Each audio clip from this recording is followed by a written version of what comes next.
राम राम दोस्तों आज का मोमेंटम काफी बेहतरीन था। लेकिन कहीं ना कहीं आपको बैंक निफ्टी ने ट्रैप जरूर किया होगा।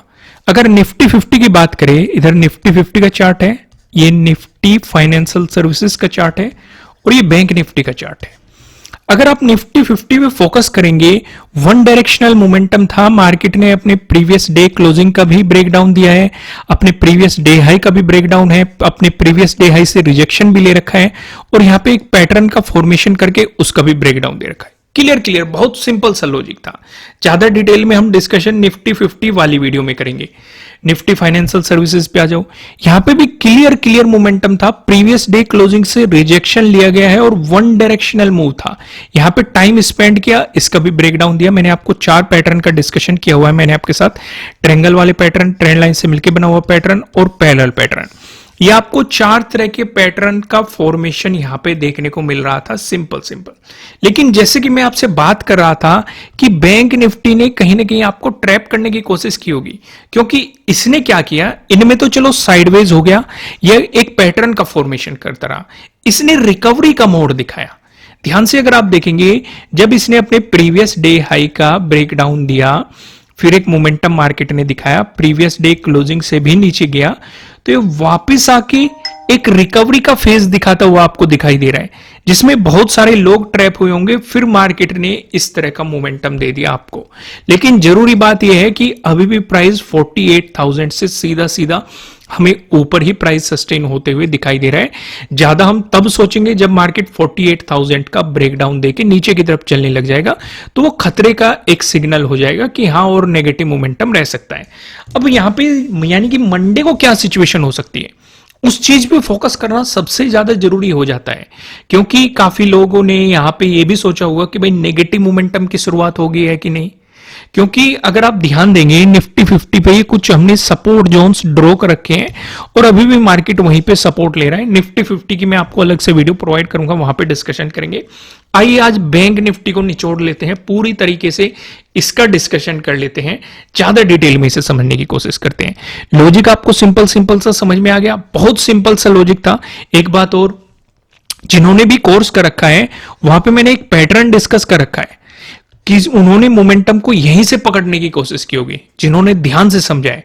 अगर कोर्स को पूरी तरीके से समझा है, मैंने क्या समझाया था, वहां पे एक बड़ी रेड कैंडल और फिर वहां से अगर आपको एक रिजेक्शन देखने को मिले ऊपर से ही रेड कैंडल के साथ, जो कि आपको यहां पे देखने को मिला है। कैसे एंट्री प्लान की जाती है वो पूरा डिस्कशन किया गया है, स्टॉप लॉस कहां प्लान किया जाता है और टारगेट कैसे डिसाइड करना होता है। क्योंकि ये वन डायरेक्शनल मूव आपको देखने को मिला, इसमें एकदम से प्रीमियम में बहुत ज्यादा उछाल आ जाता है, क्योंकि ये कहीं पर भी आपको यहां पे ग्रीन कैंडल नहीं देखने को मिलेगी। जो ये मोमेंटम आया है और सीधे वन डायरेक्शनल आया है और लगभग आप देखेंगे कि यहां से मार्केट ने लगभग यहां से आपको सीधे आप समझेंगे 250 प्लस पॉइंट का मार्केट ने एक मोमेंटम दिया है। अगर आप भी इन छुट्टियों का फायदा उठाना चाहते हैं तो फिलहाल 75% का ऑफ चल रहा है। नीचे डिस्क्रिप्शन में आपको एप्लीकेशन का लिंक मिल जाएगा, आप जाके अपनी लर्निंग को और भी ज्यादा स्ट्रॉन्ग कर सकते हैं। आइए मैं आपको 1 आवर के टाइम फ्रेम पे लेके चलता हूं। यहां पे कुछ चीजें समझने की कोशिश करते हैं, क्योंकि सबसे बड़ा तो सवाल सभी के मन में यही घूम रहा होगा कि क्या मार्केट में गिरावट शुरू फिर से हो गई है, क्योंकि अभी तो मार्केट गिर रहा था। आइए इस चीज को थोड़ा सा समझने की कोशिश करते हैं। आइए, हमारे लिए नीचे की तरफ क्या क्या चीजें इंपॉर्टेंट है, अगर आप ध्यान देंगे। एक तो 48,000 का लेवल है, क्योंकि हमने डिस्कशन क्या किया था और काफी दिनों से कर रहे हैं कि अगर 48,000 के नीचे प्राइस सस्टेन करना शुरू कर जाता है तो वो एक खतरे का सिग्नल हो सकता है हमारे लिए कि मार्केट में और भी नेगेटिव मोमेंटम आपको आता हुआ दिखाई देगा। लेकिन यहां पे कुछ और चीजें भी देखने लायक है। अगर आप देखेंगे कि मार्केट में, मैं एक बार लाइनें ड्रॉ कर लूं, एक लाइन ये ड्रॉ कर लेते हैं, एक और एक ये भी ड्रॉ कर लेते हैं। जस्ट मैं आपके सामने ही ड्रॉ करके दिखा रहा हूं, क्योंकि काफी लोगों को यही नहीं पता रहता कि भाई ये लाइनें कहां से आती है, और उनके कमेंट आते रहते हैं कि ये लाइनें कहां से आई, कैसे आई या किस तरीके से आई। कुछ प्राइस एक्शन के अकॉर्डिंग, कुछ सपोर्ट रेजिस्टेंस के अकॉर्डिंग ड्रॉ करनी पड़ती है, कुछ यहाँ पे समझने के लिए ड्रॉ करनी पड़ती है, फिबोनाची रिट्रेसमेंट से ड्रॉ करनी पड़ती है। तो इसलिए मैं आपको सिंपल सा समझाने के लिए यहाँ पे कुछ चीजों का डिस्कशन करते हैं। ठीक है, ये मैंने 4 लाइनें ड्रॉ कर ली। अब ये बता क्या रही है, ऊपरली वाली लाइन को देखेंगे आप, ये 0.7 लेवल के आसपास है, 7-8 लेवल के आसपास, ये 0.618 के आसपास है, ये 0.5 के आसपास है, ये 0.382 के आसपास है। काफी लोगों को यह भी कंफ्यूजन होता है कि फिबोनाची को ऊपर से नीचे ड्रॉ करना है या नीचे से ऊपर ड्रॉ करना है, कब इसे नीचे से ऊपर ड्रॉ करना होता है, कब ऊपर से नीचे ड्रॉ करना होता है। ये सारी डिटेल में वीडियो मैंने आपको प्रोवाइड करा रखी है, आप चैनल पे जाएंगे आपको वहां पे मिल जाएगी। फिबोनाची से रिलेटेड डिटेल में पूरी वीडियो प्रोवाइड की गई है, आप जाके वहां पे समझ सकते हैं। फ्री ऑफ कॉस्ट मैंने आपको वहां पे प्रोवाइड करा रखा है। इसी बात पे वीडियो को लाइक कर दो, क्योंकि फ्री ऑफ कॉस्ट आपको इतना बेहतरीन कंटेंट मिलता है, एक लाइक तो जरूर बनता है। आइए अब हम यहाँ पे सिचुएशन को थोड़ा सा समझने की कोशिश करते हैं। जैसे कि हम क्या डिस्कशन कर रहे थे काफी दिनों से, जब ये गिरावट आ रही थी कि मार्केट में एक इंपॉर्टेंट चीज है कि अगर 0.618 से ऊपर प्राइस सस्टेन करना शुरू कर गया तो पॉसिबिलिटी बढ़ जाएगी कि मार्केट में एक मोमेंटम ऊपर की तरफ देखने को मिल सकता है। यहां पे काफी दिनों तक फाइट चली, फिर ऊपर प्राइस सस्टेन भी करने लग गया और हमें एक मोमेंटम भी देखने को मिला, क्योंकि अगला इंपॉर्टेंट रेजिस्टेंस 0.78 के अराउंड हमारा था। फिर मार्केट ने क्या किया, इसी जोन से रिजेक्शन लिया और मार्केट ने एक मोमेंटम दिखा दिया। यहीं पे 48,111 का डिस्कशन हम कर रहे थे, ठीक है, एक पॉइंट का डिफरेंस है, 12 में यहां पे दिखा रहा है। लाइन आप प्रॉपर ड्रॉ करेंगे तो ये 1 आ जाएगा। इसका हम काफी दिनों से डिस्कशन कर रहे थे कि ये एक इंपॉर्टेंट सपोर्ट है फिलहाल, और पहले ही एक इंपॉर्टेंट रेजिस्टेंस बना हुआ था। अब उस सवाल का डिस्कशन कर लेते हैं जो मन में घूम रहा है कि किस लेवल के बाद हम ये सोचेंगे कि मार्केट में एक नेगेटिव मोमेंटम की पॉसिबिलिटीज हो सकती है। पहली जो चीज हमारे सामने आ रही है वो तो 48,000 है, इसका भी डिस्कशन हो चुका है। दूसरा जो हमें फोकस रखना है वो 0.5 के लेवल के पास फोकस रखना है। यहां पे 2 रीजन है फोकस रखने के। पहले रीजन की बात करें तो यहां से आपको बेहतरीन बाइंग, अगर आप इस कैंडल पे फोकस करोगे, काफी बेहतरीन बाइंग वाली कैंडल आपको यहां पे देखने को मिल रही है, पहली चीज। दूसरी चीज, अगर आप इस वाली कैंडल पे फोकस करोगे, जब इस पे गिरावट आई थी, इसने भी इसी कैंडल के जोन पे सपोर्ट लेके यहीं से मार्केट में बाइंग आती हुई आपको साफ साफ दिखाई दी थी। यानी कि यहां पे कहीं ना कहीं बायर्स बैठे हुए हैं। तो हमें ये चीज समझ में आ गई कि भाई जो ये बायर्स बैठे हुए हैं, इनके स्टॉप लॉस भी कहीं यहीं पे पड़े होंगे। अगर मार्केट को एक नेगेटिव मोमेंटम देना चाहता है तो इनके स्टॉप लॉस खाना पड़ेगा, इन्हें डराना पड़ेगा मार्केट को, क्योंकि अगर डराएंगे तो ये मार्केट से भागेंगे तो जो इन्होंने खरीद रखा है उसे बेचना पड़ेगा, सेल करेंगे तो मार्केट में और भी ज्यादा गिरावट आएगी। यानी कि हमें कुल मिला के अब एक ये बात समझ में आ गई कि जो ये 25 का डे लो है, 25 का जो ये डे लो है, अगर इससे नीचे प्राइस सस्टेन करना शुरू कर गया तो हमें और भी ज्यादा नेगेटिव मोमेंटम देखने को मिल सकता है। समझ में आ गई। दूसरी चीज, फिर से एक सवाल मन में खड़ा हो जाएगा, अगर 48,000 से नीचे प्राइस सस्टेन करने लग गया, क्योंकि काफी लोग ये सोचते हैं कि भाई राउंड लेवल है, मार्केट इसका ब्रेकडाउन दे देगा और तो हमें एक नेगेटिव मोमेंटम मिल जाएगा, बिल्कुल टॉप से हम पकड़ लेंगे।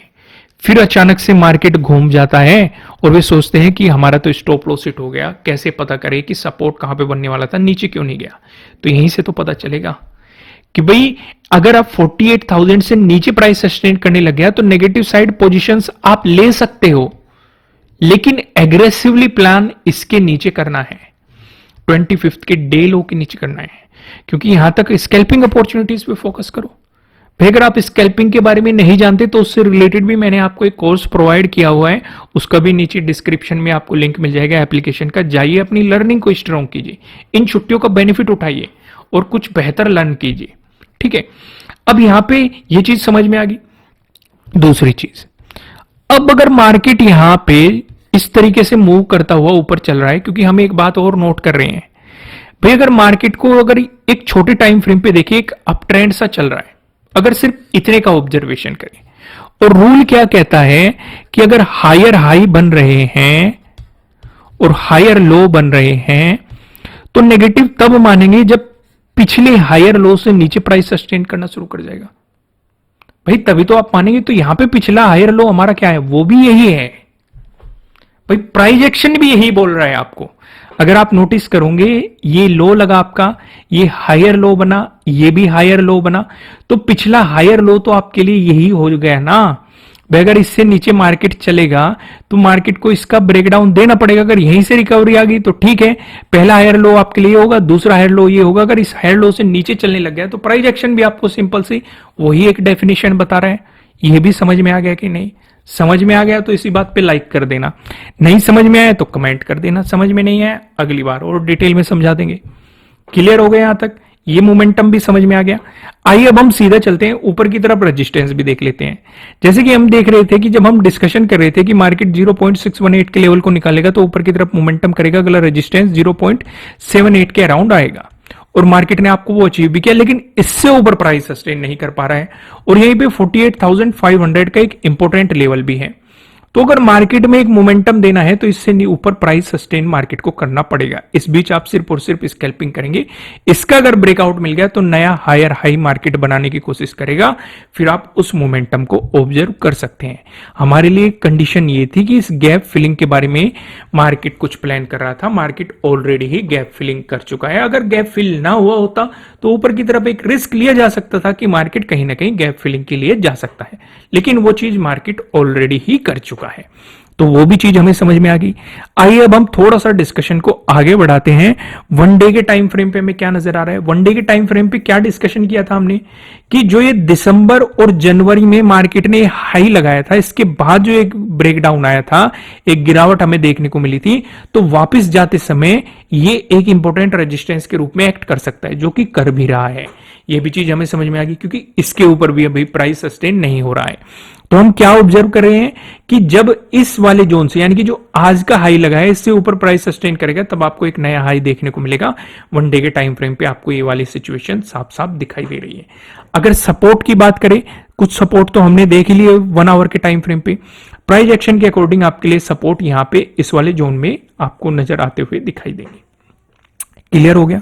काफी लोग मुझे ये भी कमेंट करते हैं कि ये वाला जोन, वो वाला जोन, क्लियर बताया करो। दोस्तों कुछ होमवर्क भी रखा करो। आप सिंपल से एक लाइन उठानी है और यहाँ पे ड्रॉ करनी है, आपको चीजें पता लग जाएगी कि भाई कौन से जोन की बात हो रही है, कहां पे आपके लिए इंपॉर्टेंट सपोर्ट या रेजिस्टेंस जोन बन सकते हैं। इस जोन से बार बार हमें क्या देखने को मिल रहा है? सपोर्ट भी देखने को मिल रहा है, रिजेक्शन भी देखने को मिल रहे हैं। तो ये आपके लिए होमवर्क होते हैं कि मार्केट जब 47,788 या 47,625 के बीच में आ जाएगा तो ऐसे सिचुएशन पे तो पोजीशन में ना रहो, या अगर ब्रेकडाउन मिल गया, मार्केट ने अगर कैंडल के साथ ब्रेकडाउन दे दिया तो अपने स्टॉप लॉस को ट्रेल करने की कोशिश करो। तो ये आपके होमवर्क होते हैं। जितना होमवर्क आप खुद करोगे, जितनी प्रैक्टिस आप खुद करोगे, चीजें उतनी ज्यादा क्लियर होगी। ठीक है, बिल्कुल ही हरी हरी खाने की कोशिश मत करो। अगर वैसे करोगे तो लर्निंग नहीं बढ़ने की। ठीक है, समझ में आ गई ना? तो लर्निंग, अगर मेरी स्ट्रेटेजी सीखना चाहते हैं तो नीचे डिस्क्रिप्शन में आपको एप्लीकेशन का लिंक मिल जाएगा। आइए 15 मिनट के सिचुएशन के टाइम फ्रेम पे हम वापस यहीं पे आ जाते हैं। 1 आवर के टाइम फ्रेम पे ये चीजें समझने की कोशिश करते हैं। अगर मार्केट फ्लैट ओपन होकर आपको पॉजिटिव मोमेंटम दिखाता है, दोस्तों आगे का डिस्कशन करने से पहले मैं आपको ये बता दूं, ये आपके लिए किसी भी तरह का ना तो कोई बाय रिकमेंडेशन है, ना ही कोई सेलिंग रिकमेंडेशन है। ये जस्ट एजुकेशनल पर्पज से बनाई गई एनालिसिस वीडियो है। इन्वेस्ट करने से पहले आपको अपनी रिसर्च करनी है, अपने इन्वेस्टर की सलाह लेनी है, क्योंकि प्रॉफिट भी आपका होने वाला है, लॉस की जिम्मेदारी भी आपको अपने आप लेनी है। अगर मार्केट ने फ्लैट ओपन होकर आपको पॉजिटिव मोमेंटम दिखाया तो इस वाली सिचुएशन पे आपके लिए जो इंपॉर्टेंट रेजिस्टेंस है कहां पे है? 48,531। लेकिन आपको सावधान हो जाना है 48,500 के अराउंड ही, क्योंकि यहीं पे क्या है? 0.78 का लेवल भी है। अगर इसका ब्रेकआउट दे दिया तो अगला important resistance previous day high आपके लिए रहने वाला है। वहीं पे अगर मार्केट ने फ्लैट ओपन होकर आपको नेगेटिव मोमेंटम दिखाया, इस वाली सिचुएशन पे आप क्या ध्यान देंगे? इस वाली सिचुएशन पे जो ये वाला जोन है, कौन सा? 48,111 वाला जो जोन है, इसका ब्रेकडाउन होने देना। और अगर इसका ब्रेकडाउन मिल गया तब आपको 47,820 तक के सपोर्ट देखने को मिल सकते हैं। लेकिन इस बीच एक और इंपॉर्टेंट रुकावट आपके लिए हो सकती है 48,000 वाली। अब काफी लोग एक सवाल और मेरे से बहुत ज्यादा पूछते हैं, आपने यहां भी सपोर्ट बता दिया, यहां भी सपोर्ट बता दिया, यहां भी सपोर्ट बता दिया, तो ट्रेड कहां करनी है? नहीं करनी है। सिंपल सा जवाब है, अगर सपोर्ट है मत करो, और करना भी सही नहीं है। ऐसी जगह स्कैल्पिंग अपॉर्चुनिटीज ढूंढो कि छोटे छोटे पॉइंट लो निकलो, छोटे छोटे पॉइंट लो निकलो। भाई एग्रेसिवली प्लान आप कहां करते हो? जहां से आपको ये लगता है, जब डिस्कशन ये हो ही गया कि यहां से बाइंग आई, फिर बाइंग आई, तो कहीं ना कहीं बायर्स बैठा हुआ है, उसका स्टॉप लॉस कहीं यही वाले जोन में होगा। अगर ये ब्रेकडाउन देता है तब एग्रेसिवली नेगेटिव मोमेंटम मिल सकता है ना, क्योंकि वे अपनी डरेंगे, भागने की कोशिश करेंगे, तभी तो मोमेंटम मिलेगा। क्लियर हो गया? ये भी डाउट क्लियर हो गया। अगर गैप अप ओपनिंग देखने को मिली, गैप अप ओपनिंग पे जैसे कि मैंने बताया ऊपर की तरफ रेजिस्टेंस यही है, अगर इसी के जोन में आपको गैप अप ओपनिंग देखने को मिल रही है इसी के आसपास, तो ट्रेड मत करना, शांति से बैठ जाना, क्योंकि इस वाले दिन भी रिजेक्शन मिला, इस वाले दिन भी रिजेक्शन मिला, तो पॉसिबिलिटी है मार्केट एक रिजेक्शन दे देगा या साइडवेज जोन में चला जाएगा। ठीक है, फिर आप नेगेटिव अपॉर्चुनिटीज पे फोकस करना। हाँ, अगर गैप अप ओपन होकर टाइम स्पेंड करके ब्रेकआउट दे दिया तो ट्रेडिंग डे हाई के ब्रेकआउट वाले सेटअप पे आप काम कर सकते हैं, उसके अकॉर्डिंग चीजें प्लान कर सकते हैं। वहीं पे अगर आपको गैप डाउन ओपनिंग मिली तो फिर से ध्यान देखो, आप पूरा फोकस कर देंगे 48,000 पे। अगर प्रीवियस डे क्लोजिंग और 48,000 के बीच में कहीं भी गैप डाउन ओपनिंग मिलती है, ना तो पॉजिटिव साइड प्लान करना है ना ही नेगेटिव साइड प्लान करना है। इससे नीचे जाते समय आप नेगेटिव साइड प्लान करेंगे, लेकिन ज्यादा बड़ा नहीं, क्योंकि यहां पे स्कैल्पिंग अपॉर्चुनिटीज पे छोटे पॉइंट पे फोकस करेंगे, क्योंकि यहां से बार बार बाइंग आ रही है। अगर ऊपर जाने लगा तो प्रीवियस डे क्लोजिंग को ऊपर जाने देंगे, यहां पे भी ज्यादा पॉइंट पे फोकस नहीं करना, क्योंकि ऊपर मजबूत रेजिस्टेंस बैठा हुआ है जो 2-3 दिनों से मार्केट को होल्ड करके बैठा हुआ है। तो दोस्तों, अगर कंटेंट पसंद आ रहा है वीडियो को लाइक कर देना और कमेंट करके भी बता देना, नहीं हो तो सब्सक्राइब कर लेना और बेल आइकन प्रेस कर देना। और अगर हाँ, आप स्कैल्पिंग के लिए एक बेहतर ब्रोकर ढूंढ रहे हैं, पर्सनली मैं फायर्स में ट्रेड करता हूं, तो नीचे डिस्क्रिप्शन में आपको फायर्स का लिंक मिल जाएगा, आप जाके अपना अकाउंट भी क्रिएट कर सकते हैं। फिलहाल इस वीडियो में इतना ही, फिर मिलते हैं किसी नेक्स्ट वीडियो में किसी अच्छे कंटेंट के साथ। Thank you.